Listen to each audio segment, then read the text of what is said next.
quatrième pièce chroniquée ce soir, Flamme, et mise en scène par Ahmed Madani. Joué à la Maison des Métallos. Bon, je crois que c'est fini au Métallo et ça va reprendre à la Tempête à partir du 16 novembre jusqu'au 17 décembre. Alors, autour de moi pour parler de cette pièce Théâtre Côté Cœur, Mort du théâtre et Quatrième mur. Donc, la composition, est-ce que je parlais des comédiennes, hein, vu que c'est aussi une performance comédienne, je vais toutes les citer. Anissa Aou, Ludivine Ba, Shirin Boussaha, Laren Doulombo, Dana Fiake, Yasmina Genzi, Maureen Ilahiri, Anissa Kai, Habi Hendai, Inès Zahare. J'ai fait un résumé très succinct, hein, toujours un peu difficile quand on n'a pas vu la pièce. Nés de parents ayant vécu l'exil, expertes de leur vie et de leur féminité, 10 jeunes femmes des quartiers prennent la parole. Je trouve que c'est bien résumé. Et attends, donc je vais en préambule. Vanessa a pensé plus hier. J'ai vu ça et c'était formidable. J'ai pleuré 2 fois. J'ai ri beaucoup. J'ai encore des confettus dans les flammes.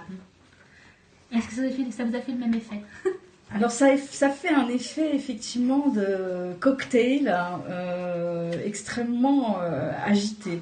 Parce qu'on voit ces femmes qui vont passer les unes derrière les autres pour raconter leurs histoires, avec à la fois de la drôlerie, du drame, des questions, tout ça pour poser un espèce de patchwork sur leur identité. Et j'ai trouvé que c'était extrêmement bousculant, si je puis exprimer ce mot, dans la mesure où ça pose des questions qu'on ne se pose pas forcément, et que ça remet en question un certain nombre d'idées reçues. Et donc j'ai trouvé, comme ça mêlait à la fois le drame, le rire, ça fait une sorte de cocktail un peu explosif. Elles sont bourrées d'énergie. C'est dynamique. Voilà, elles le montrent, elles l'expriment. Et c'est terriblement attachant. J'ai trouvé que c'était formidablement émouvant et attachant. Oui, moi je suis tout à fait d'accord avec Quatrième mur. En même temps, je pense qu'on est tous d'accord aujourd'hui, ça va pas être très drôle. C'est un spectacle, c'est unique. Moi, c'était mon premier Madani, donc c'est pas le cas. Je crois j'ai dit l'illumination. Voilà. Et je marche sur un donc moi, mauvais. C'était mon premier, donc j'ai vu la patte. Je connaissais pas du tout l'homme. Et je découvre un truc unique. Il a une vision de la femme, il les rend belles, alors que ce sont des femmes, j'ai envie de dire normales, mais il les rend tellement belles parce qu'elles se sont senties belles avec lui, à mon avis, et il les rend incroyablement fortes aussi, puissantes. Elles croient en tout ce qu'elle dit, on a envie de leur demander des conseils. Il leur a donné la parole. Ouais, c'est incroyable. C'est rare la parole de la femme au théâtre. C'est un directeur d'acteurs qui est absolument formidable. D'autant plus qu'il travaille avec des amateurs, que ce soit pour Illumination, qui était le premier volet de cette trilogie sur l'intégration, qui était les hommes, ou sur ce second volet, Flamme, qui met en scène les femmes. Et du coup, le troisième sera mixte.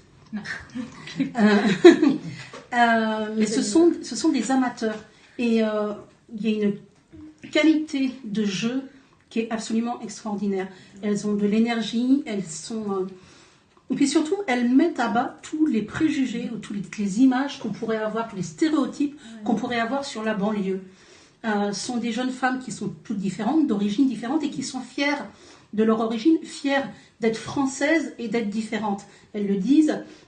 Elles disent par exemple, nos cheveux sont nos racines, qui est, moi je trouve un mot très, très fort pour exprimer cette...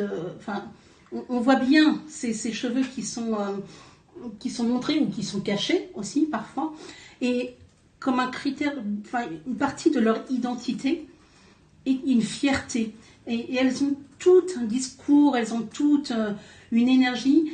En fait, elles refusent d'être les Pénélope du 21e siècle. Il y en a une qui parle de Pénélope, qui se compare à Pénélope, et elles refusent d'être ces femmes qui attendent un homme et qui vont rester à la maison sagement en attendant que les hommes aient décidé de ce qu'elles veulent faire.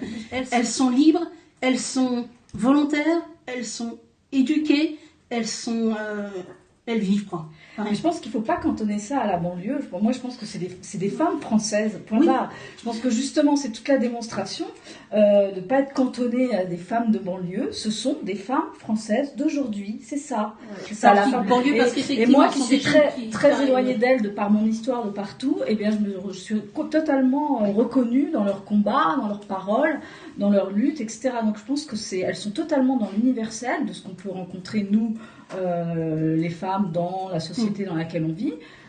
Et il n'y a pas d'histoire de femmes de banlieue. Justement, c'est ça qui est extraordinaire. C'est qu'au départ, on se dit, oulala, ça va être branché, banlieue, machin, etc. Ça part sur des histoires. Bon. Et puis, petit à petit, non, elles rendent compte que c'est pas si monobloc, c'est beaucoup plus nuancé que ça. Non, et je trouve que la forme aussi est très intelligente. C'est-à-dire qu'au début, ça fait un peu en enchaînement. On se dit, ouais, si c'est 1h30 comme ça, il y a peut-être un moment, ça va pas passer. Oui. Et puis, il a trouvé le truc pour arriver à dynamiser le tout. Et voilà, il arrive à changer, à se renouveler sans cesse dans son spectacle. C'est pas du tout une énumération, c'est pas une Oui, liste. ça commence comme des confessions, Voilà. et puis il y a un phénomène de groupe qui se met en place. Il y a un très beau phénomène de groupe. La fin, je veux dire, quand elle danse, mais c'est On a envie- tellement beau, on a envie de se On a envie de lever. monter sur scène et de danser avec elle. Franchement, on a Ouais. envie de se Moi lever. j'étais à la dernière au Métallo et il y avait une ambiance incroyable devant moi en plus. Alors je sais pas, c'était la sortie de la maison de retraite de la semaine. Et les gens devant moi, ils étaient complètement dingues, ils arrêtaient pas d'applaudir. Bon, là on s'est tous levés à la fin simultanément.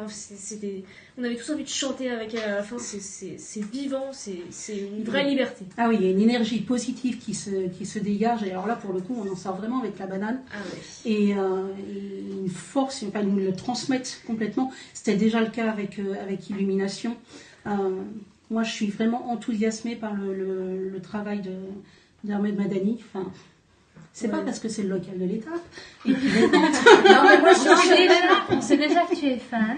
Non, mais les jeunes, enfin les actrices, parce que moi je pense Ouais, qu'elles travaillent comme des pros, enfin c'est elles pas sont du tout sublimes. des amatrices, on sent pas du on tout sent pas du tout le que travail ça amateur. hésite ou quoi que ce Et soit. puis elles prennent un pied de fou Voilà, sur scène. Quoi. elles sont même, je pense qu'elles commencent à avoir un peu l'habitude, donc elles deviennent même un petit peu retorses et elles doivent jouer avec les Ouais, Ça les se jeux. joue déjà depuis un peu plus Oui. un an. Ah Ça a ouais. été créé à l'hiver 2016, avec quelques Oui, hiver dates. 2016. Et quelques dates à la Maison des Métallos. Elles étaient à Avignon C'est ça, cet hiver été. 2016. Et elles continuent en tournée cette En année. tournée en toute la Ne France. vous en et privez pas si ça passe à côté de chez vous, Notamment c'est- pour les Parisiens qui nous écoutent à la tempête dès le 16 novembre. Et je vous remercie d'avoir si bien parlé de flammes.